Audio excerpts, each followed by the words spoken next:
ndabasuhuje abakunzi ba Beni Grace TV. Kano kanya rero murabona isafuriya yuzuyemo ifu imbere yayo. Mugiye kwibaza muti Beni Grace agiye gukora ya mandazi ya migati wapi? Akanya rero ngiye kuvanga ifu y'igikoma. So anga mfitemo kawunga, hano mfitemo ibiro bibiri by'ifu ngo bayita porridge flour, I don't know. Sinzi iyo bayikorera ifu y'igikoma uryohe. Ifu y'igikoma rero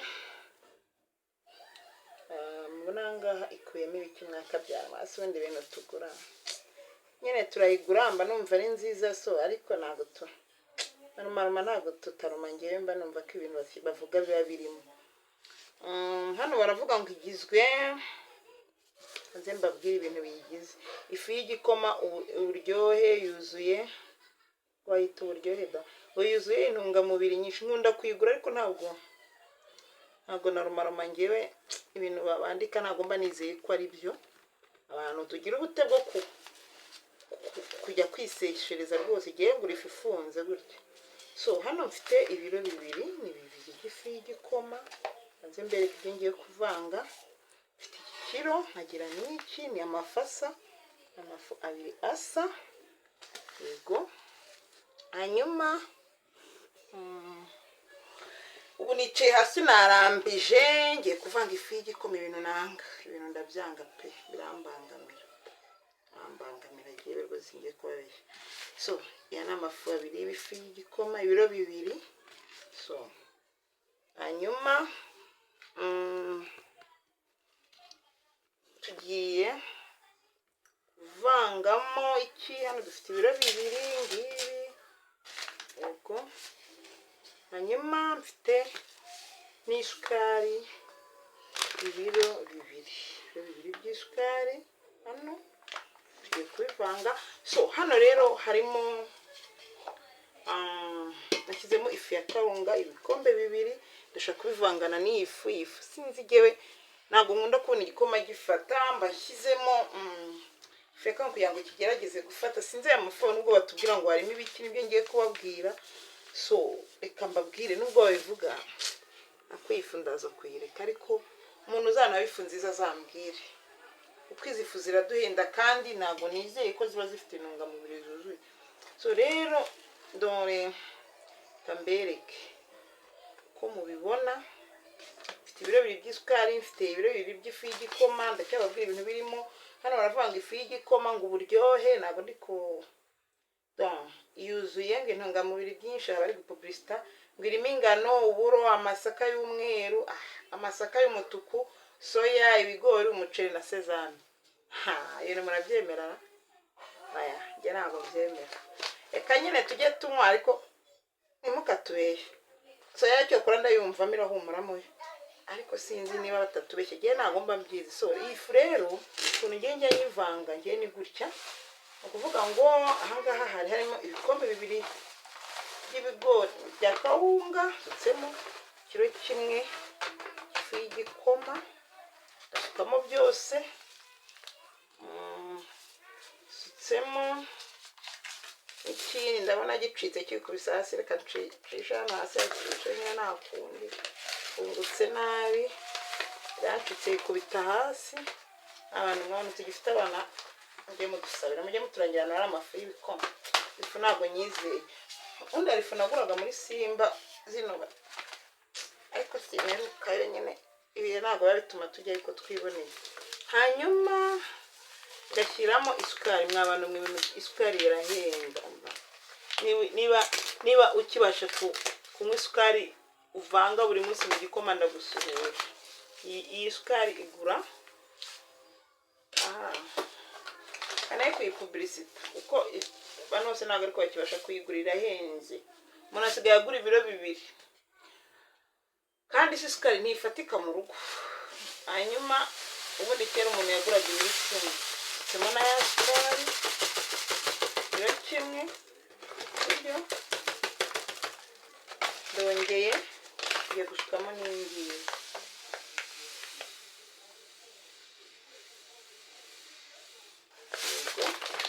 Hanyuma rero tugiye kuvanga sasa. n'intoki mana ibintu nanga umva numva nakambaraga so ariko ntago gari nziza mu ifu ikintu cy'ifu.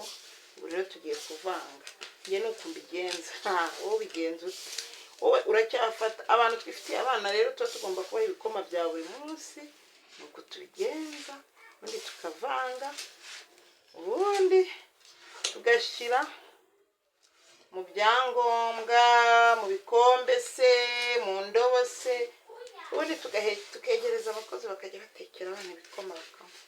So ndi mu bantu badakunda igikoma buriya rero cyo kwandika mbabwiza ukuri igikoma cyo ntabwo ngikunda rwose.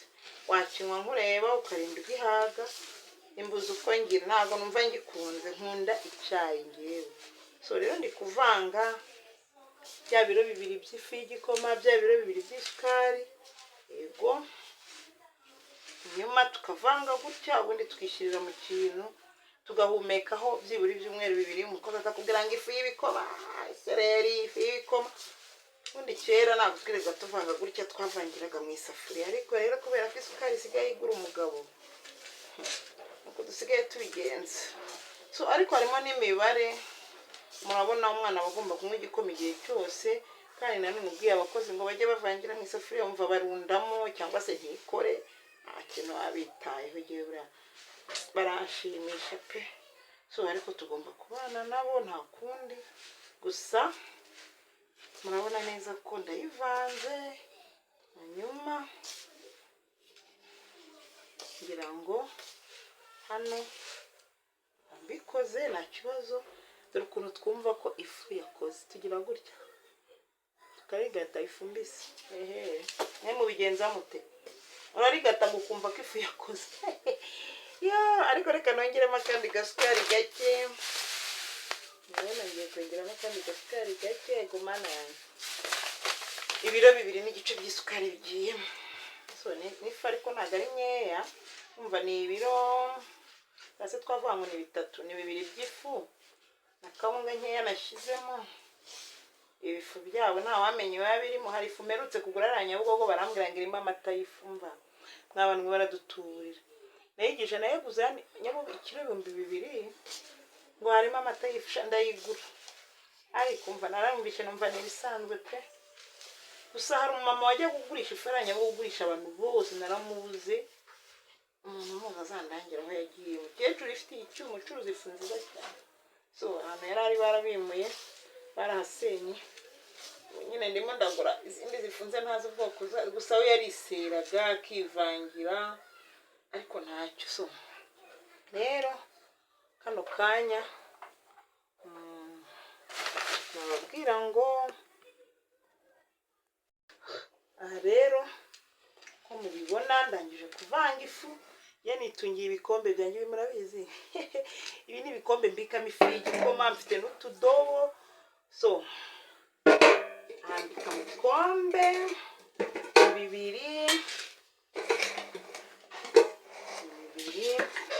yari mfite n'utudobo nshyiramo hano. Rero tugiye gushyira mu gikombe cya mbere nibaze ko yamaze kwivanga manda wenda kuyibona kandi irahenda. Shyiramo ingize imana bikuzura ari bibiri sava iyo bituzuye nyine ubwo ni ibyo ni ingaro nyine mba mbibona ko itazamara iminsi ariko igikoma buriya iratubuka kandi ishobora abana. Ni ikintu rero twavuga ngo wajya kugura ku muhanda buri munsi ndumva ntabwo bigoye. Umuntu bari kubereka ubuzima bari kubereka wenda niwo hari undi utabizi utazi ko umuntu ashobora kubibaransinga atya ego urabona ni ngombwa kuzuza cyane ubwo avidi amazi ujya mu kanwa hanyuma narangiza ngapfundikira hanyuma nkongera ngashyira no mu kindi ngashyira no mu kindi ifu yanjye ibikamo neza ubuzima bugakomeza. So wowe ubikora ute rero ngewe nuko ifu y'ibikoma mbibika uraze ko nawe ufite uko ubibika kuvuga ngo ushyira hafi have uyabishyiramo yamenetse hafi nawe rero ufite uko ubigenza. Isafuriya ngo mi, isafuriya ngo meshe me. Aha rero ibikombe bibiri byanze kuvamo, havuyemo kimwe n'igice. So ifu yanjye ni ukunyibika, nayibika wanyuma ngafata agatambaro ngahanagura hano neza. So ntabwo mfite hano, ndabanza ngahanagura ko murabona harambiye hagiyeho amafu.